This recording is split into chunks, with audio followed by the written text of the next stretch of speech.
I was so cold, so I put on this like hoodie thing, but now I'm hot. I'm like sweating, which is just weird. I mean, first of all, I'm a diabetic, so not all diabetics react this way, but when my blood sugar is high or low, I sweat in the face. I don't sweat anywhere else, just the face. And so I'm a bit glistening right now, in case you can't tell. Anyways, hello everyone. That was a weird intro. Hello and welcome. I don't know what that was. Welcome to my channel. The crazy girl. Because, I'm not making much sense. Anyways, my name is Cheryl. Thank you very much for joining me. If you're a new viewer, hello, welcome. And if you're a returning viewer, welcome back. Hi. Okay, I'm moving the camera by waving. Alright, this is a bookish video again. So I'm slowly turning into a booktube channel, which I'm not hating. I mean, I do still put crafty videos up and I still talk about my crafts, but I'm turning into a booktube channel, I think. Anyways, I've got a whole bunch of library books here, and I'm taking back a whole bunch of them, and I'll tell you why in a minute. But I wanted to show them to you before I take them back because I want to recommend them. Like, if you think they sound good, then go ahead and get them because, I mean, use your local library. I use my library all the time. I don't buy books. If I do, I buy them secondhand and really cheap. I can't afford to buy books. So, I go to the library and I get like 50 books out. And I love that because I usually have them up here. As you can tell, they're all down beside me now. And, sorry, my throat just about gave out there. I don't know what gave out means. I don't know how a throat gives out. We'll just roll with it. Anyways, as I was saying, what was I saying? This is a whole mess. My goodness. First of all, okay, I got my mug. I just realized today while I was on the phone with my brother that this says Hoppy Holidays, not Happy Holidays. It says Hoppy Holidays. That is so cute. I never even saw that before, and I just noticed it today. I've had this mug for like 2 months, and I just noticed it says Hoppy Holidays, not Happy. Yes, I drink my coffee with a straw. I like it. I started doing that recently, and I just love it. I'm a kid at heart. I like straws. Okay. As I was saying, I think, I wanted to show all the books I'm bringing back to the library just so that you know they're out there. And if they sound good to you, then go ahead. I mean, this can be your push to go and get them from the library or purchase them. And I've also got some that I'm going to keep and re-sign out, renew them. So let's get started. This is my library haul. So we're going to start with the books. I think we're going to start with the books that I am taking back. Now, the reason why I'm taking them back, some of them are due. But the other reason is, I'm sorry, I just noticed I've got like a white eyelash. Can you see that? There's a white, oh my gosh. I am so old. This is ridiculous. Anyways. This is a mess of a video. I apologize. Let's get started. So, the reason why I'm bringing back so many books is because not only are some of them due, I have 16 books that are coming in that I had on hold that all came in at the same time. And I'm picking them up on Wednesday, and some of them may be in on Friday. They come in, they get brought to the library on Wednesdays and Fridays, so some of them will be on Wednesday, maybe all of them, I don't know, but I'm going to the library on Wednesday, and I just don't like having that many books. I've already got 31 books out, so that would make it like 57, nope, that would make it, math, 47, and I just don't want that many books out. Plus, this is the main reason, okay? Get ready. One of those books happens to be a very long, very popular, very intelligent book. And I'm scared that when I read it, I'm not going to be able to read any other book. So I might as well take these back. So that book is, are you ready? Babel by R.F. Kuang. Yes, I want to read Babel because it's about words. It's about linguistics. I love linguistics. And I just want to read it. I've never read an R.F. Kuang book. I never had the want to read Poppy War series. But this book just seems right up my alley. I am quite intimidated by it, and I'm kind of nervous because it's going to use my brain, and I don't want to use my brain when I read. But because I'm getting that one, I want to take back a bunch of books back. So, first one I'm going to bring back. My leg is itchy, and I don't know why. I'm scratching it with the heel of my other foot, just so you know. You're welcome. Okay. We have Gilded by Marissa Meyer. I don't know what this is about. I think it's a fairy tale retelling. It's a fairy tale retelling. I don't know what it's a fairy tale retelling of. Maybe Rumpelstiltskin? It's probably Rumpelstiltskin. It's a fantasy retelling. Marissa Meyer wrote The Heartless by, The Heartless, not The Heartless, but Heartless, which is an Alice of Wonderland retelling, which is a reimagining of Queen of Hearts, which I've read part of, but I never did finish. I do want to read that book. And I just want to read this. She also wrote The Lunar Chronicles, which I still haven't read. And I really want to read this. I heard good reviews of it, so I wanted to read it. But it's a chunky book. And all these books I'm putting on my for later list on the library website so that I know to get them later on. And I could just go through my for later list and see what's available and get them some other time. I recommend you do that with your library if your library website has that on your account. So that one's going back. The Writing Desk by Rachel Hawk. This, I believe, is a Christian fiction. I don't even remember what this is about. I saw this on one of the Christian fiction channels I watch. I can't remember who recommended it. I don't know exactly what it's about. It's 2 timelines. It's about an author who has writer's block. I don't know much else. I'm too tired to read the synopsis, but it sounded good. It's about an author, and I'm an author, so I just wanted to read it. I will be reading this someday. In fact, I might keep this. Now I'm second guessing myself. No, I'm going to bring it back to the library and put it on my for later list. Then I have Finlay Donovan Knocks 'Em Dead. This one I'm listening to on audio, so I can bring it back. And this is the large print edition by L. Cosimano. I forgot to tell you who wrote this one. Oh, no, I did. Rachel Hawk. This is by L. Cosimano, and I am enjoying the audiobook. There's a little bit more sexy times in the book than I am comfortable with. But I'm still enjoying the book. It's not too bad. It's just a little bit more than what I like. But I am enjoying it. So the first book is called Finlay Donovan is Killing It. I almost forgot.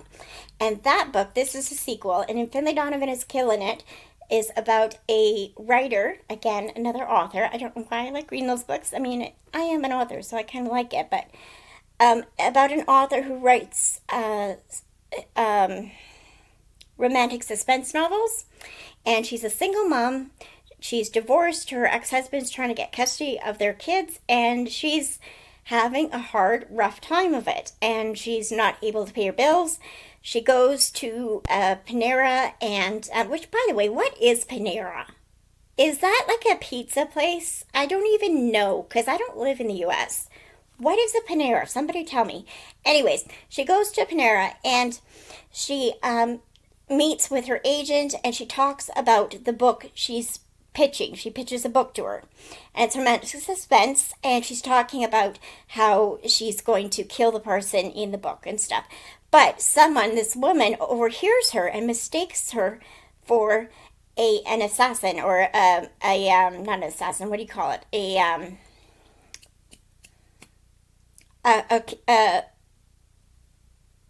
someone to hire to kill. I can't think of the right word. Anyways, so she goes and leaves her note and says, "Hey, I'll give you $50,000 if you kill my husband."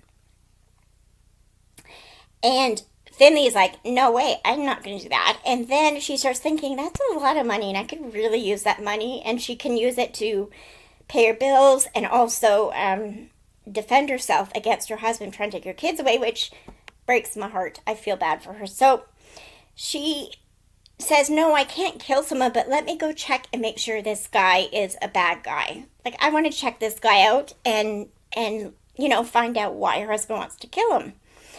So she goes, and there's a death, and the whole book is about her, whether she decides to go through with the killing. It's a funny book. It is hilarious. It is so good, and I loved it.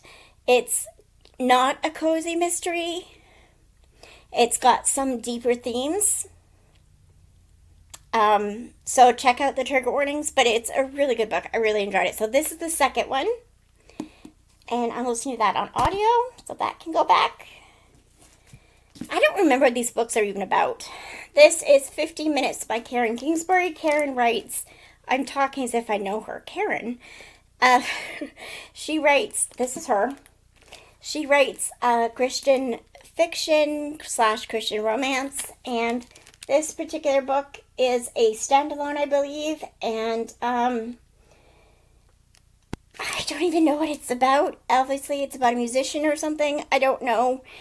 I've read quite a few of her books, and I haven't read this one, so I got it up from the library, although Scribd does have a lot of her books on audio, most of them, if not all of them, so I might listen to it on audio. I do have a Scribd subscription for another couple months at least, so that's going back. Then we have Donna Andrews, The Hannah Baskervilles. If you watch my channel, you know this is my favorite cozy mystery series. I have that one, and then I've got Gone Girl. These are the large print editions, and I have one of her newest, Round Up the Usual Peacocks. These books are one of my favorite series. I don't believe I've read Gone Girl. I might have. I've started the Hannah Baskervilles. I never finished it a couple years ago, so I do need to read them. I think I might actually keep these and read them. I was going to take them back, but I think I might actually keep them for a cozy night to read. So this series is about Meg Langslow. Is it Langslow or Lanslow? I keep forgetting. Langslow. And she is a blacksmith, and she has, well, throughout the series, she has kids and gets married, or the other way around, gets married and has kids. And she has a big family, and she has a grandfather who is hilarious, a father who becomes very funny during the books. Throughout the series, she's got numerous cousins that aren't really technically cousins, but they're all cousins, and they live in a small little town, and she ends up solving murders. And these books are just hilarious. I love Meg Langslow because she's very down to earth. She has a notebook that's her, what does she call it?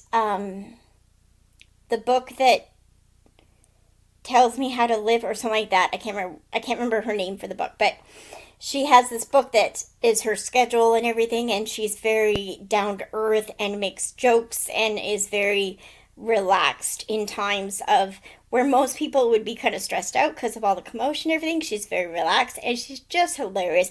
Love these books. They all involve animals, which I love. This particular book, Round Up the Usual Peacock, I am listening to on audio from Scribd, so this one can go back, but I think I'll keep Gone Girl and The Hannah Baskervilles. I might have finished this one. I'm not sure. I don't remember which ones I've read, to be honest, and the audiobook narrator is really good. Her name is Bernadette Dunn, and she is a wonderful narrator, and I hear her voice whenever I read the books now. I hear her voice in my head as Meg Langslow, and I love it. Okay, next, going back, is Murder by the Book by Lauren Elliott. I did finally finish this book. I don't like it that they put the codes on the front. I hate that so much. Anyways, I'm just going to give a little bit of review for this book because I have feelings. I did enjoy this book. The plot was very well done. I like the ending on how it rounded up. The mystery was fun. The writing wasn't the best, and I did look and see if this was her debut novel, and it was her debut fiction cozy mystery book. She has written nonfiction the year before this, but this is her first fiction book, and I can tell it's her first. There's a lot of repetitive words used, like a word that is used several times in a couple paragraphs or in a couple pages, and I noticed that as an author. Also, I think I mentioned this in my last vlog that she uses the word wink or winked a lot. Like everybody's winking. Like everybody's winking. It's used so many times, and I just found that pulled me out of the story because every time someone winked, it wasn't cute. It was like, oh, they're winking again. It pulled me out of the story. I didn't enjoy that. I will read more of her books. I did overall enjoy it. I gave it 3 stars. I did overall enjoy it, and I will read more of her books. And I've heard that her books do get better as the series goes on. And I've also heard that her new series, which starts with Steeped in Secrets, I think is her first book in that series, is even better. So I do want to read more from her. So that one's going back. I finished that last night. This book, Book Love by Debbie Tung. This is a graphic novel, and oh my word, this is the cutest book in the world. If you are a book lover, you need to get this book. First of all, the graphics are so cute. The pictures. This talks about bookish pet peeves. Look at the end pages. This talks about bookish pet peeves, bookish loves, everything to do with loving books, and it's just hilarious. I laughed out loud so many times. I nodded my head to everything and agreed with a lot of stuff that people that do not love books would find ridiculous, and me, I'm going, yeah, I agree. That's totally right. And I love it. This book was so good. I want to reread it again before I bring it back, but it's such a good book. A quick book. It's only 137 pages, but it's a graphic novel, so it goes by fast, and I loved it. It was so good. I am getting some more books by this lady. It's in the same series. It's a companion novel series, and I want to read those. I'm getting those on Wednesday. Then we have Take My Hand by Dolan Perkins Valdez. I don't know if I said that right. This is a historical fiction about this is about a woman in 1973 who helps out at a family planning clinic and finds out as she is working there that it says here that she's shocked to learn that her new patients, Erica and India, are children. One day she arrives at the door to learn the unthinkable has happened and nothing will ever be the same for any of them. Decades later, Dr. Sybil Townsend is ready to retire and leave the past behind. But there are people and stories that must not be forgotten because history repeats what we don't remember. This book sounds so good. It's about how Black and poor women and teenagers were treated and were basically sterilized. There we go. Sterilized so they couldn't have children. And it was just, I haven't read it yet. I was going to say it was so good. I haven't read it yet. I do want to read this eventually, but I'm taking it back to the library right now. I think this book would be powerful, though, and I do want to read it. I know I will read it eventually.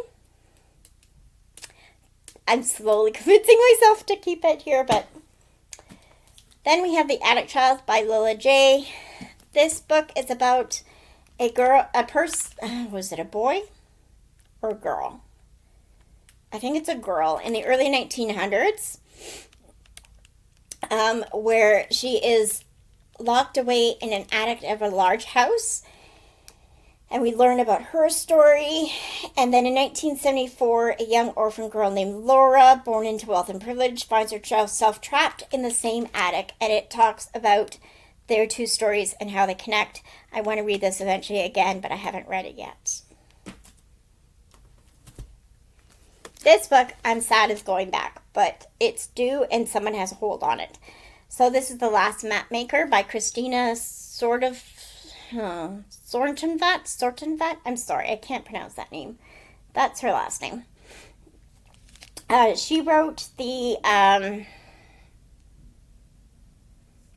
what was that book called?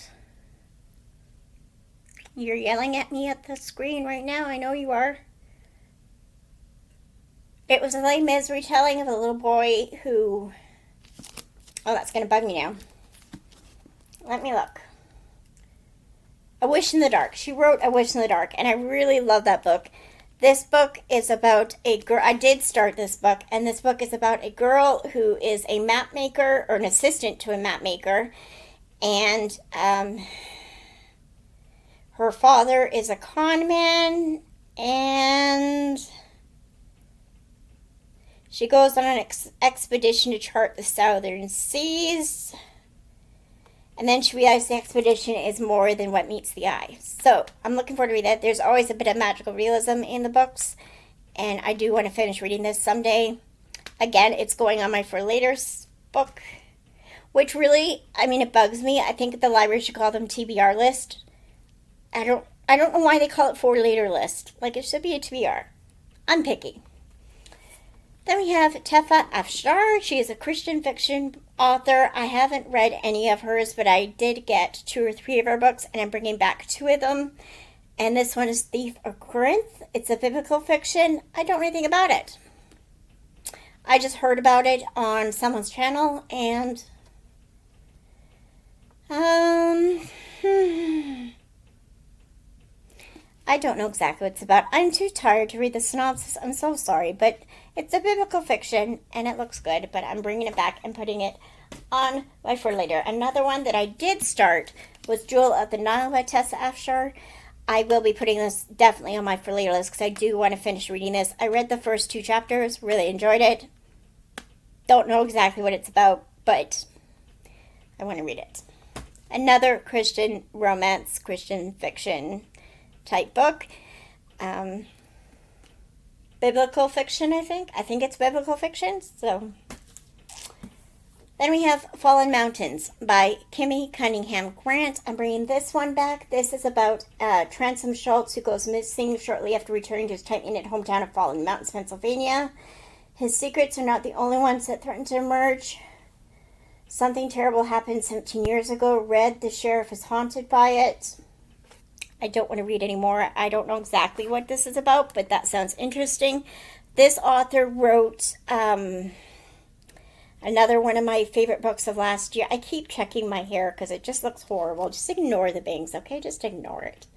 Just ignore. Oh my gosh, it looks horrible. Anyways, she wrote The Silent Woods, which I really enjoyed.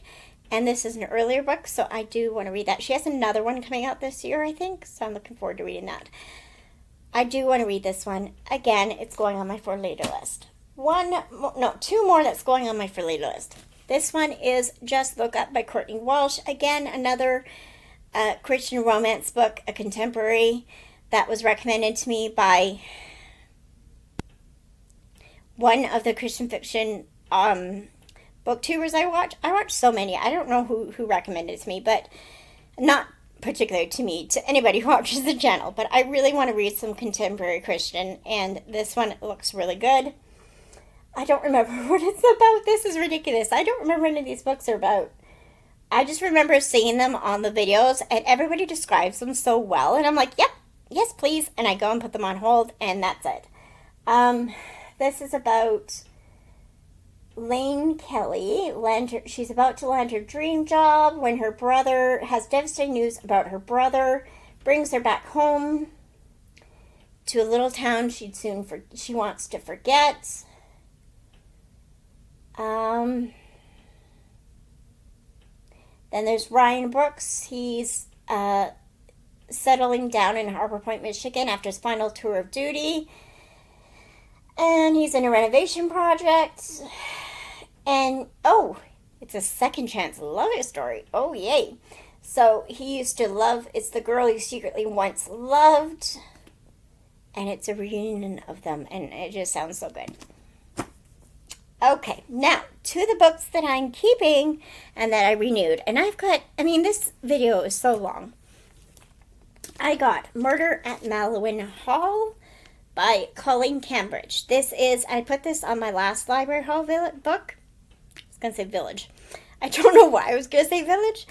That's the word that was going to come out of my mouth. Anyways.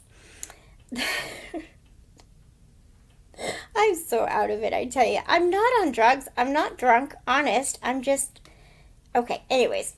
This book is about a fictional place called Malowin Hall. Now, if you recognize the name Malowin, that is the last name of Agatha Christie when she got remarried. Her last name was Malowin. Her husband's name was Malowin. And this is about the maid that works, a fictional maid that worked at the place where Agatha Christie lives. So Agatha Christie is a character in this book, I believe.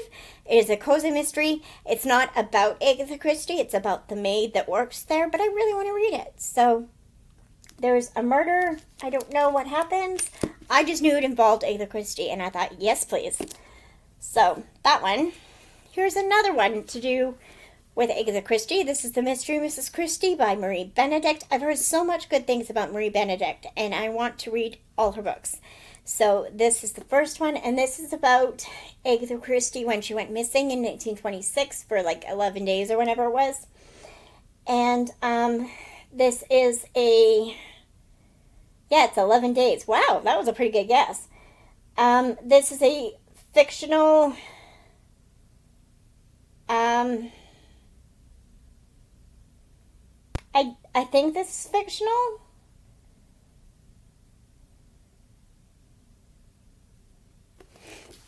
I think this is fiction. Yes, this is fiction. So, this is a fictional story of what happened when she disappeared for 11 days. And so I'm looking forward to reading that. Then I did say I was keeping a Tessa Afshar book. And this one is Daughter of Rome. And I don't know what it's about. It's a biblical fiction. That's all I know. When the daughter of a prominent Roman general meets a disinherited Jewish immigrant, neither one can dream of God's plan to transform them into the most influential couple of the early church. That sounds good, so I'm going to read that. Then I have A Skeleton in the Family by Lee Perry. This is a cozy mystery, and my friend Jess Breimer, who also has a cozy mystery book out called A Binding Chance, check her out on Amazon. Just a plug for my friend there. She recommended this book and this whole series. She loved this series, so I want to read it. I don't know what it's about. Again, Jess recommended it, so I got it. That's it. It has a little dog in the front. Seriously. So I want to read this. This is a cozy mystery. It says, moving back into her parents' house with her teenage daughter had not been Georgia Thackeray's plan A, but when she got a job at the local college, it seemed the sensible thing to do. So she settled in and began reconnecting with old friends, including Sid. Sid is a Thackeray family skeleton. He has lived in the house as long as Georgia can remember, although no one, including Sid, knows exactly where he came from and how he came to be a skeleton. Sid walks, he talks, he makes bad jokes, he tries to make Georgia's dog from considering him a snack. And he manages to persuade Georgia to let him leave the house. But when she takes him to an anime convention disguised as a skeleton, of course, he sees a woman who triggers memories of his past. Now he is determined to find out how he died with Georgia's help. But their investigation may uncover a killer who's still alive and well and bad to the bone. That's funny. Oh, this sounds good. This sounds weird, but it sounds good. I definitely want to read that. And then another cozy I've got is When the Crow's Away by Orly Wallace. This is the second book to the series. That's the first book is called, this is an Even Fall Witches B&B mystery series. And the first book is called what was it called? In the Company of Witches. Loved that book. That book was hilarious, and the mystery was so good. It's about a lady named Bryn and her is it two or three aunts? Two aunts, I think. Oh, my throat's leaving me. And the aunts are hilarious, and they're witches, and um, it's just such a good cozy mystery. It's hilarious. They have a pet crow named Dog, which I just love. So, recommend that series. And then I have The Librarian Spy by Madeline Martin. I read another book by Madeline Martin. I think it was called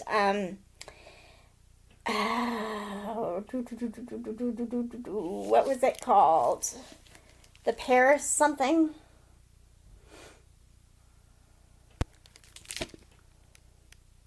The Last Bookshop in London. That's what it was called. I don't know why I thought Paris. And I love that book, so I'm looking forward to reading this. This is historical World War II fiction. I don't know much about it. I know it's about a librarian and a spy, and that's all I needed to know. I mean, I don't want to know too much about it. That's why I'm not reading the back for you, because I like going in historical fiction without... I like going into most books without knowing much about them. So that's why I get them and not... And I don't really know what they're about. I think this is the last... no, this isn't the last one. I've got so many books. I've got House of Dreams, The Life of L.M. Montgomery. I'm doing a vlog on L.M. Montgomery and her books, and so I want to read this. This is a chunky book, but I'm looking forward to reading it. It's supposed to be quite sad. Her life was not fun, and so I do want to read this. This is a nonfiction, of course, and I'm looking forward to reading that. Then I just started this book last night, Pat of Silverbush by L.M. Montgomery. Loving this book. This is a YA. The font is really big, and I'm really enjoying it. So this is about Pat. And she lives in Silverbush, and it's just a coming of age story. And it's a series. I think it's a trilogy. Might be just 2 books. I'm not sure. And I'm enjoying it. I love this cover. Like, I love that. So, then I also started reading, this has to go back soon, so I have to finish it, The Storm Sister by Lucinda Riley. This is the second book in the Seven Sisters. Is it called Seven Sisters? Yes, Seven Sisters series. That's a lot of S's. Anyways, Lucinda Riley writes historical fiction. It's contemporary, but it has a little bit of history into it. So the first book was called The Seven Sisters, and it follows 6 sisters. There's a reason why it's called The Seven Sisters, but 6 sisters whose adopted father, they're all adopted, and he dies, and he's a millionaire, and he leaves notes for them before, like, to give, for his lawyer to give them when he dies. And it gives them hints to their past and where they came from, because they were all adopted as babies by him.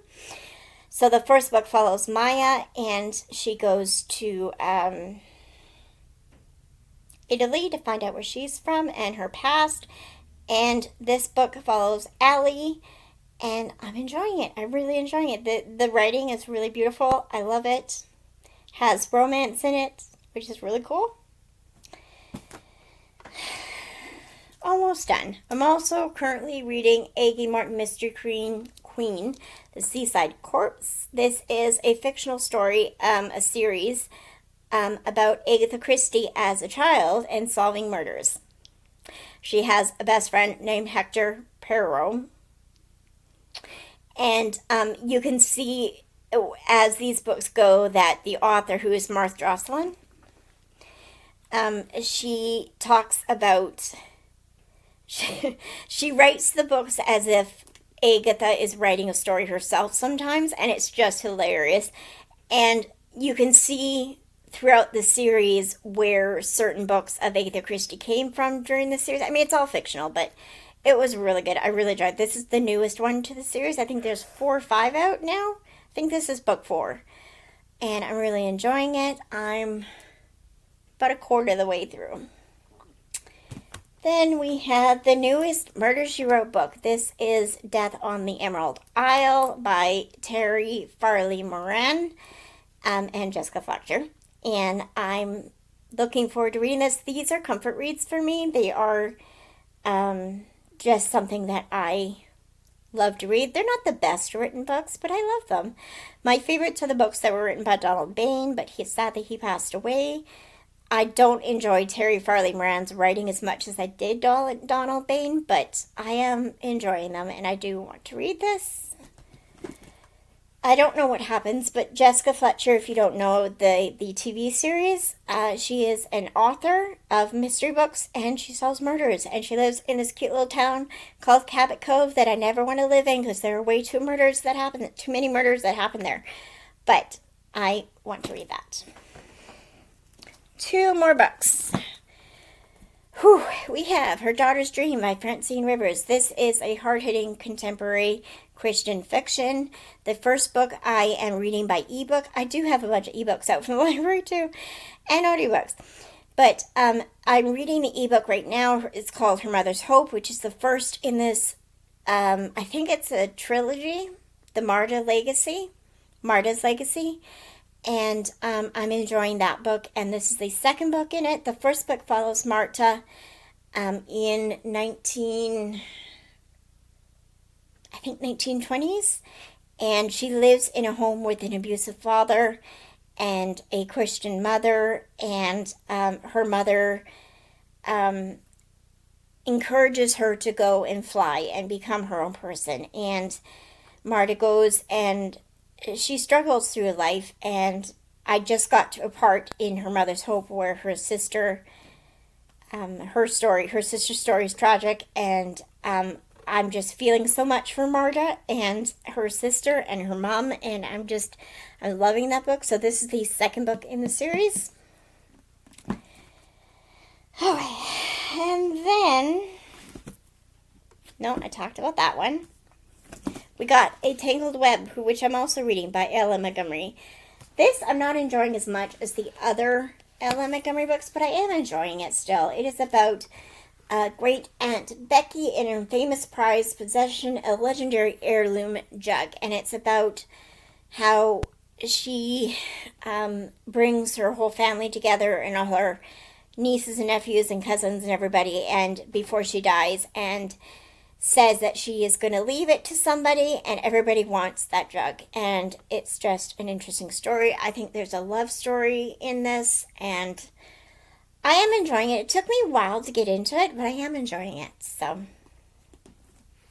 okay. That's it. Although I just saw another book I'm going to be bringing back is The Party Crasher by Sophie Kinsella. This is a rom-com. This is about a girl named Effie. Her parents got divorced. She became estranged from her father and had a feud with her much younger girlfriend, Krista. And now the house Effie called home, her whole life has been sold. Or with his much younger girlfriend. Sorry, with her father's much younger girlfriend, Krista. Sorry, I thought this was a not a sapphic relationship, but okay. But yeah, no, this is a heterosexual relationship. So, I think.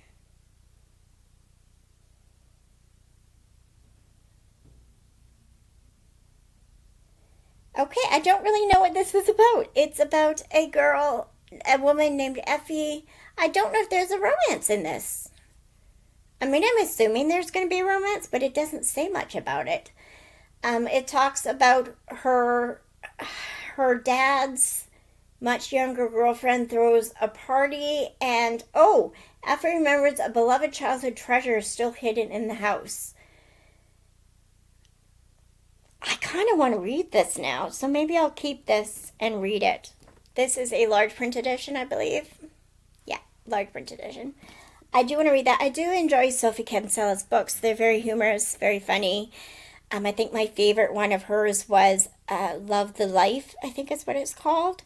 Loved that book. So good. So I might read this one. We'll put that on the maybe pile.